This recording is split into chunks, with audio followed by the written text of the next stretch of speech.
Good morning students. पिछले video में अपन Biot-Savart के नियम के अनुप्रयोग पढ़ रहे थे, तो मैं नेक्स्ट अनुप्रयोग ले रहा हूँ धारावाही वृत्ताकार कुंडली की अक्ष पर चुंबकीय क्षेत्र। बायोसावर्ट के नियम के जो अनुप्रयोग हैं उसमें अपन पहले दो अनुप्रयोग पढ़ चुके हैं। तीसरा जो अनुप्रयोग है धारावाही वृत्ताकार कुंडली की अक्ष पर चुंबकीय क्षेत्र की तीव्रता ज्ञात करनी है अपने को। तो धारावाही वृत्ताकार कुंडली ले रहा हूँ मैं, ये कुंडली है और इसमें अपने को करंट प्रवाहित करना है, आई धारा प्रवाहित करना है। कुंडली में आई धारा प्रवाहित हो रही है।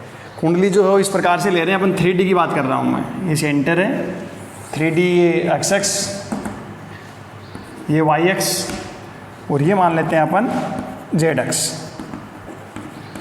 इस प्रकार से है कुंडली। और जो P बिंदु ले रहा हूँ वो कुंडली से यहाँ समोल अक्ष दूरी के ऊपर, केंद्र से समोल अक्ष दूरी के ऊपर मैं बिंदु ले रहा हूँ P, जहाँ अपने को चुंबकीय क्षेत्र की तीव्रता का मान ज्ञात करना है, यानी B की वैल्यू निकालनी है अपने को। बायोसावर्ट ने क्या किया, जो वृत्ताकार कुंडली ले रखी है, पहले अपने तार लेके किया था, तो उसमें क्या बहुत सारे अल्पांश लेते और प्रत्येक अल्पांश के कारण किसी बिंदु पर चुंबकीय क्षेत्र की तीव्रता निकाली थी और उन सब का ऐड किया तो उस बिंदु पर कुल तीव्रता आ गई। यहाँ जो अपने पास कुंडली है उसकी त्रिज्या ले लेते हैं अपन समोल है। इसके अल्पांश लेंगे तो यहाँ मान लेते हैं एक अल्पांश ले लिए, DL अल्पांश ले लिए। इस DL अल्पांश से ये जो P है, इस DL अल्पांश से ये जो P बिंदु आ रहा है इसकी दूरी ले लेते हैं अपन स्मॉल r। ये दूरी मैंने x ले रखी है और ये आ गई a, ये जो आ रहा है ये स्मॉल r दूरी पर है। इसी प्रकार से मैं एक अल्पांश यहाँ ले लेता हूँ, जैसे इसको ले लिया स्मॉल l और m, इसको अपन ले लेते हैं l और m डैश। तो यहाँ से वही स्मॉल r दूरी पर P बिंदु स्थित है। बायोसावर्ट ने क्या बताया, बायोसावर्ट अल्पांश के कारण अपन P पर तीव्रता निकाल लेंगे। इसी प्रकार से ये अल्पांश P पर तीव्रता निकाल लेंगे। सब अल्पांश के कारण जो तीव्रता आ रही है वो P के ऊपर क्या आ गई, कुल तीव्रता आ गई। अब जो बायोसावर्ट ने जो बताया, मैं यहाँ लिखूंगा बायोसावर्ट के नियम से, बायोसावर्ट के नियम से। तो बायोसावर्ट के अनुसार इस अल्पांश के कारण तीव्रता क्या आ रही है, dB बराबर KIDL sine theta upon r square. सदिश रूप में यदि इसको लिखना चाहें तो अपन क्या लिखेंगे, dB सदिश equal to KIDL sine theta upon r square. एक तो ये है कि अपन लिखें r कैप। यदि मैं इसको यहाँ पर, एक तो ये लिख सकते हैं अपन, यदि यहाँ पर क्यूब करें तो ये क्या आ जाएगा, r सदिश। और r सदिश जब आ रहा है तो मैं इसको लिख सकता हूँ DL r साइन थीटा हो रहा है तो DL सदिश क्रॉस r सदिश, ऐसे भी तो लिख सकते हैं AB साइन थीटा। तो DL r साइन थीटा आ रहा है तो DL सदिश क्रॉस है r सदिश। अब DL सदिश और r सदिश के मध्य एंगल क्या है, यानी थीटा कितना आ रहा है अपने पास, ये देखना है अपने को। तो यहाँ DL सदिश, यदि यहाँ से अपन एंगल लें तो स्पर्शरेखा खींचेंगे यहाँ पर, और ये r सदिश ये P के साथ कितना कोण बना रहा है, ये बना रहा है 90 डिग्री का कोण। 90 कैसे, ऐसे इस प्रकार से ले रखा है अपन ने। देखो मैं समझा रहा हूँ, ये कुंडली है अपने पास, इस प्रकार से कुंडली ले रखी है अपन ने, ये कुंडली है और ये मान लीजिए अल्पांश आ रहा है अपने पास, इस प्रकार से ले रखा है। तो ये जो अल्पांश है इसके साथ में ये वाला P बिंदु, ये जो R आ रहा है ये कितना डिग्री कोण बना रहा है, यानी इस R को आप इसको ऊपर नीचे करोगे तो इसके साथ एंगल की बात नहीं कर रहे हैं। ये DL जो आ रहा है, ये DL जो है इसके साथ में ये R कितना बना रहा है, 90 डिग्री। यहाँ जो अल्पांश आ रहा है DL और R के बीच के एंगल की बात कर रहे हैं, थीटा कितना आ रहा है, 90 डिग्री आ रहा है, मैक्सिमम आएगा।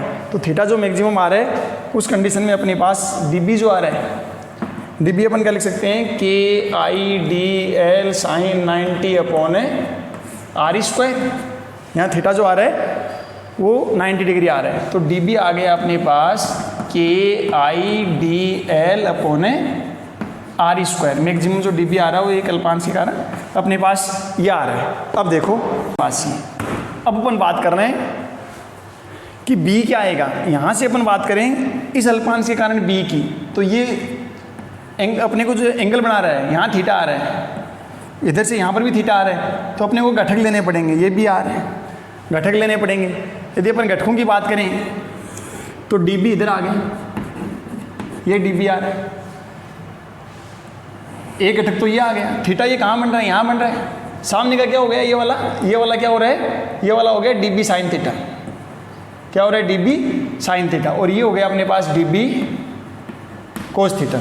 इसी प्रकार यदि अपन इसकी बात करें, ये इधर आ गया, ये डी बी आ रहा है, ये क्या आ जाएगा, थीटा यहाँ आ रहा है। सामने का तो क्या हो गया, इधर वाला तो डी बी साइन थीटा, तो एक और अपने पास क्या आ रहा है, डी बी साइन थीटा, और ये आ गया डी बी कोस थीटा। यदि अपन इसको डी बी डैश लें और इसको डी बी लें तो डी बी किसके इक्वल आ रहा है, डी बी डैश के इक्वल आ रहा है। डी बी कोस थीटा जो आ रहा है ये क्षैतिज घटक और ये इसका क्या आ रहा है, लंबवत घटक आ रहा है। इन दोनों का परिमाण समान और दिशा क्या है, विपरीत है। दोनों का प्रभाव निरस्त हो जाएगा और कुल जो तीव्रता आएगी वो क्या होगी अपने पास, यानी कुल तीव्रता वो आ रही है बी इक्वल टू समाकलन डी बी साइन थीटा। कुल तीव्रता क्या आएगी, कितनी बार, दो बार लिए अपने d B sine theta plus d B sine theta. इस प्रकार से अपन ने कितने अल्पांश किए, तो d B sine theta plus d B sine theta, इस प्रकार से इसको समाकलन रूप में लिख सकते हैं। B equal to D B sine theta आ रहा है। अब देखो कुल तीव्रता बिंदु पी के ऊपर क्या आने वाली है कि बी इक्वल टू आ रहा है डी बी की वैल्यू रख दो K I d l upon are square. ये जो थीटा लिया है अपन ने, थीटा इसको मान लिया, आप इसको ले लो फाइव, या थीटा डेश ले रहा हूँ मैं, इसको थीटा डेश ले लो, आप थीटा डेश ले लेंगे तो ये अपने पास आ रहा है theta dash sign theta dash. ये भी डेश है और ये भी डेश, क्योंकि थीटा अपन ने डीएल के साथ जो आर कोण बना रहा था उसको ले लिया था, तो K I d l upon are square sine theta dash. अब देखो b इक्वल टू समाकलन, इसको बाहर ले लो, K I sine theta dash upon are square समाकलन क्या आ रहा है, डी एल आ रहा है।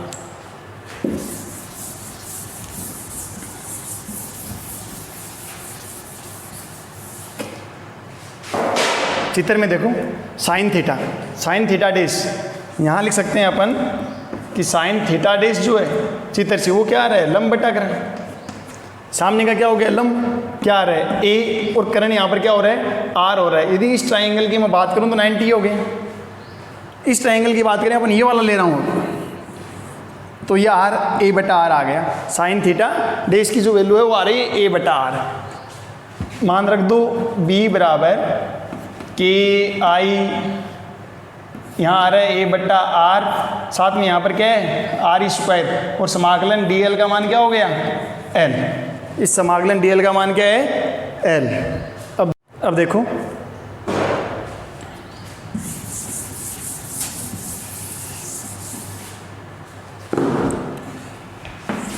अपने पास बी आ रहा है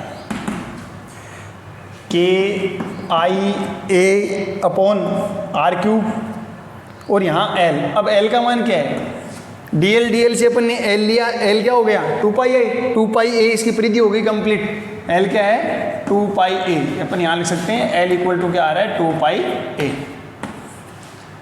देखो बी आ रहा है K I A square into 2 pi upon R cube.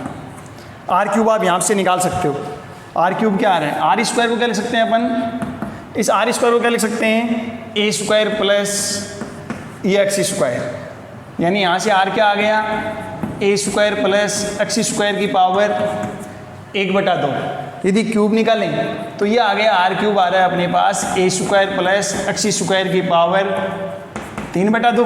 Cube निकालेंगे 3 से मल्टीप्लाई करेंगे क्या आ रहा है 3/2। ये वैल्यू यहाँ रख दो तो b आ गया अपने पास K I A square into 2 pi upon R cube. R cube क्या आ रहा है A square plus x square की पावर 3/2। के की वैल्यू आपको पता है, के क्या रखेंगे, के क्या है म्यू नॉट अपॉन 4 पाई। तो ये जो मान आ रहा है अपने पास b equal to mu naught upon 4 pi I A square 2 pi upon a square plus x square की पावर 3/2। देखो यहाँ लिख रहा हूँ,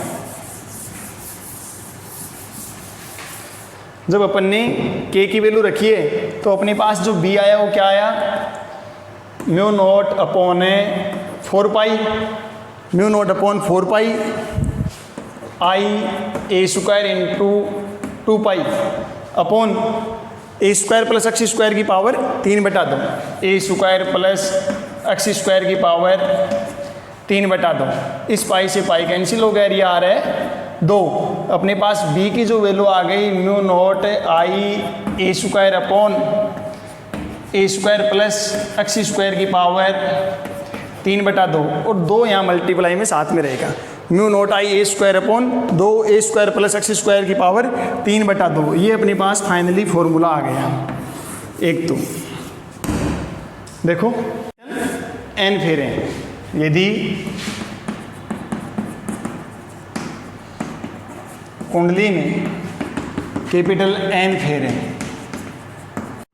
बी आ रहा है म्यू नॉट कैपिटल N से मल्टीप्लाई कर दो आई ए स्क्वायर अपॉन 2 ए स्क्वायर प्लस एक्स स्क्वायर की पावर 3/2। ये फॉर्मूला आ गया। अब इसकी अपन विशेष अवस्थाएं पढ़ सकते हैं। तो विशेष अवस्थाएं देखो, आप कहाँ माने, x को आप ले आओ सेंटर पर, यहाँ अपन विशेष अवस्था निकाल सकते हैं। सेंटर पे क्या आ रहा है, x को आप ये मान लो कि के अंदर जो इसकी केंद्र से जो ये दूरी दे रखी है, त्रिज्या जो दे रखी है, उतनी बराबर की दूरी के ऊपर रखा हो, पृष्ठ पे नहीं आएगा, ऐसे ले रखी है अपने कुंडली, तो उतनी दूरी पर है कि त्रिज्या कितनी है, वहाँ p को ले आओ या त्रिज्या की हाफ दूरी में ले आओ, यानी आपको x की अलग अलग वैल्यू रखनी है। देखो अपन ये मान लें यदि p केंद्र पर हो, p केंद्र पर हो, तो उस कंडीशन में आप क्या मानोगे, x क्या है 0, x 0 तो देखो अपने पास क्या आ रहा है, b बराबर capital N mu not I A square upon 2 A square, x तो हो गया 0, ऊपर पावर कितनी है 3/2, 3/2 क्या बच गया, capital N mu not I A square upon नीचे आ रहा है 2a क्यूब, ये स्क्वायर से ये कैंसिल हो गया, अपने पास फॉर्मूला आ गया capital N mu not I upon 2a, जो कि अपने सेंटर पे पहले निकाला था वो आ गया। अब अपन विशेष अवस्था में अपन ये भी लिख सकते हैं कि अपन x कितना मान लें, x मान लें अपन a, तो यहाँ अपन क्या करेंगे, x की वैल्यू क्या रख देंगे a, यानी त्रिज्या के बराबर की दूरी के ऊपर है। अपन ये मान सकते हैं कि x बराबर क्या आ रहा है a/2, त्रिज्या की हाफ दूरी पे कितना आ रहा है, तो यहाँ x की जगह अपन क्या रख सकते हैं a/2। इस प्रकार से b का मान निकाल सकते हैं। थैंक यू बेटा, बाकी नेक्स्ट कल क्लास में।